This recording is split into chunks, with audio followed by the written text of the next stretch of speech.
India का जो number one smartphone brand है वो है Xiaomi और पिछले 2-3 सालों से Xiaomi इसी पोजीशन पे है। 2018 में इंडियन मार्केट में Realme के आने के बाद Xiaomi को एक अच्छा कॉम्पिटिटर मिला है, लेकिन फिर भी Xiaomi अभी तक इंडिया का popular number one smartphone brand है। लेकिन इतना पॉपुलर होने के बाद भी Xiaomi का कुछ काम ऐसे हैं जो लोगों को पसंद आता है और कुछ काम ऐसे भी हैं जो लोगों में थोड़ा सा प्रॉब्लम क्रिएट करता है, जिसके बारे में आज मैं आपसे इसी वीडियो में एक्सप्लेन करने वाला हूँ। तो हे गाइज, मैं हूँ गीक और आप देख रहे हैं गीक पर्सन।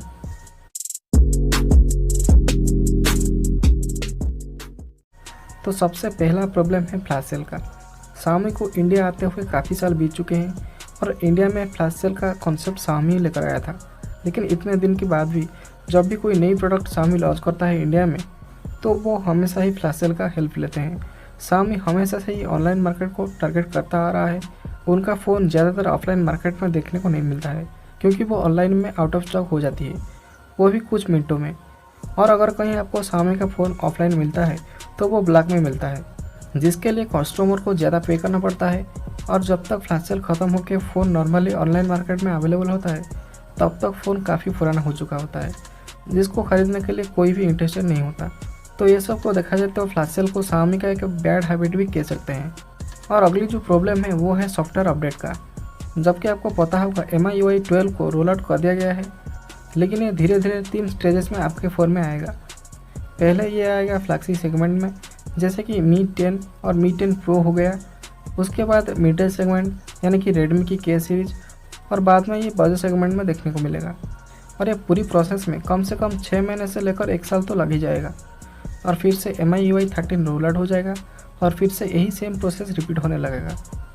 इससे फ्लैगशिप और मिड रेंज फ़ोन में तो कोई फ़र्क नहीं पड़ेगा, लेकिन जो लोग Xiaomi के बजट सेगमेंट को यूज़ करते हैं उनको काफ़ी प्रॉब्लम का सामना करना पड़ेगा। देखा जाए तो ये भी एक बड़ी प्रॉब्लम है Xiaomi के लिए, जिसको Xiaomi अभी तक सुलझा नहीं पाया है। इसके बाद जो सबसे बड़ी प्रॉब्लम Xiaomi के साथ देखने को मिलता है वो है आफ्टर सेल सर्विस का। देखिए, Xiaomi एक चाइनीज़ कंपनी है, लेकिन इसके बाद भी लोग Xiaomi के अच्छी प्रोडक्ट के लिए उसे ट्रस्ट करते हैं। लेकिन सैमसंग जैसी बड़ी ब्रांड के जैसा सर्विस Xiaomi इंडिया में प्रोवाइड नहीं कर पाता है, और बहुत लोग इसकी वजह से Xiaomi की जगह सैमसंग को ज़्यादा प्रेफर करते हैं। पहले इंडिया में एंट्री लेते टाइम Xiaomi काफ़ी छोटा कंपनी था, लेकिन टाइम के साथ साथ Xiaomi अभी बड़ी हो गई है। लेकिन फिर भी Xiaomi के सर्विस सेंटर में वैसे कुछ इम्प्रूवमेंट हो नहीं पाया है। लेकिन ऐसा नहीं है कि Xiaomi का कोई सर्विस सेंटर इंडिया में नहीं है, लेकिन जितने भी है वो सब मेट्रो सिटी या देश की बड़े बड़े सिटी में अवेलेबल है, जिसकी वजह से एक कॉमन मैन को बहुत सारी परेशानी झेलनी पड़ती है सिर्फ अपने फ़ोन को रिपेयर करने में। इसके बाद Xiaomi का जो सबसे बड़ी प्रॉब्लम दिखाई देता है वो है आर्ट्स प्रॉब्लम। मतलब पिछले कुछ सालों से Xiaomi के फ़ोन्स में आर्ट दिखने लगता है, और ये टाइम के साथ साथ बढ़ता जा रहा है, क्योंकि Xiaomi यूज़र के लिए अच्छी एक्सपीरियंस प्रोवाइड नहीं कर पाता है। लेकिन कहीं ना कहीं मुझे लगता है कि इसके पीछे हम हैं, क्योंकि हमें चाहिए सस्ता दाम में एक पावरफुल स्मार्टफोन, जिसको Xiaomi प्रोवाइड करता है और अपने फ़ोन्स में सिर्फ 5% प्रॉफिट रखकर उसे बेच देता है। लेकिन इसकी वजह से Xiaomi की रेवेन्यू कलेक्ट नहीं होती है, जिसको मेंटेन करने के लिए Xiaomi अभी आर्ट्स का सहारा ले रही है। लेकिन Xiaomi को अपने प्रॉफिट मेंटेन रखने के लिए ये सब करना होगा, नहीं तो हमें आगे Xiaomi की तरफ से और कोई भी सस्ता फ़ोन देखने को नहीं मिलेगा। लेकिन कुछ बुरा करने के साथ साथ Xiaomi इंडिया में कुछ अच्छा भी कर रहा है, इसीलिए तो Xiaomi आज इंडिया का नंबर वन स्मार्टफोन ब्रांड है। पहले इसकी अच्छाई की बात करूँ तो वो एक आसान सा पॉइंट है जिसके बारे में आपको पता है, और इसीलिए Xiaomi आज काफ़ी सक्सेसफुल ब्रांड है इंडिया में। और वो है Xiaomi हमेशा से अच्छी फीचर्स कम प्राइस में प्रोवाइड करता आ रहा है।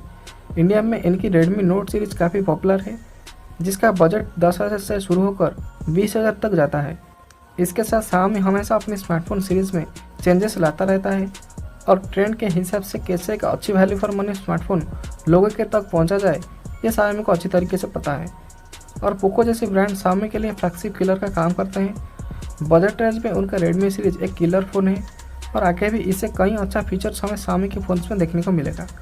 ओप्पो, वीवो की तरह Xiaomi कभी मार्केटिंग पे उतना खर्चा नहीं करता, और उनके फ़ोन ज़्यादातर ऑनलाइन ही सेल होते हैं, इसीलिए उनको कोई फिजिकल स्टोर की भी ज़रूरत नहीं पड़ती है, और उससे भी बहुत सारा पैसा Xiaomi बचा लेता है। और उसके साथ Xiaomi अपने हर एक फ़ोन में सिर्फ 5% प्रॉफिट मार्जिन रख पाता है, जो फ़ोन की प्राइस को थोड़ा और कम करने में मदद करता है। तो यही सब चीज़ को देखा जाए तो Xiaomi एक अच्छी value for money smartphone brand बन जाती है। अभी तो Realme Xiaomi से कम्पीट करने लगा है, तो हो सकता है फ्यूचर में हमें और भी अच्छा फ़ोन कम प्राइस में देखने को मिल जाए। इसके साथ और एक अच्छी बात है Xiaomi की, जो शायद आपको नहीं पता होगा। Xiaomi के फ़ोन्स को रूट करने पर उसका वारंटी नहीं ख़त्म होता है। तो आसान भाषा में बात करें तो अगर आप गलती से Xiaomi के फ़ोन्स को रूट कर दिया और सर्विस सेंटर्स ले गए उसको फिक्स करने में, तब भी आपकी फ़ोन अंडर वारंटी में रहेगी। ऐसा करने पर Xiaomi पहला कंपनी है जो ऐसा सर्विस अपने कस्टमर को प्रोवाइड करता है, जो और कोई दूसरी कंपनी में देखने को नहीं मिलता। इसके साथ Xiaomi का Mi UI एक पॉपुलर कस्टम रोम है स्मार्टफोन की मार्केट में।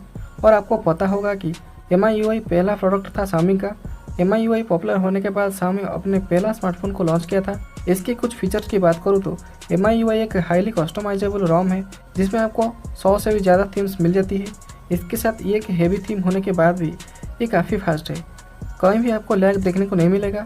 इसके साथ इसमें आपको रेगुलर अपडेट मिलती रहती है जो हार्डली और कोई कंपनी प्रोवाइड कर पाता है। तो ये सब को देखा जाए तो Mi UI भी एक बेस्ट फीचर्स है Xiaomi की, जो Xiaomi को दूसरी स्मार्टफोन से यूनिक बनाता है। तो ये कुछ गुड और बैड पॉइंट थे Xiaomi की जो मुझे दिखाई देता है, जिसको मैं आपके साथ शेयर कर दिया। कमेंट करें आपका व्यू इसी टॉपिक पर, लाइक कीजिए इसी वीडियो को और सब्सक्राइब कीजिए इसी चैनल को, ताकि आगे आपको इस तरह का वीडियो मिलता रहे। तो मैं मिलता हूँ आपसे एक नई वीडियो में एक नई टॉपिक के साथ। और फाइनली थैंक्स फॉर वॉचिंग।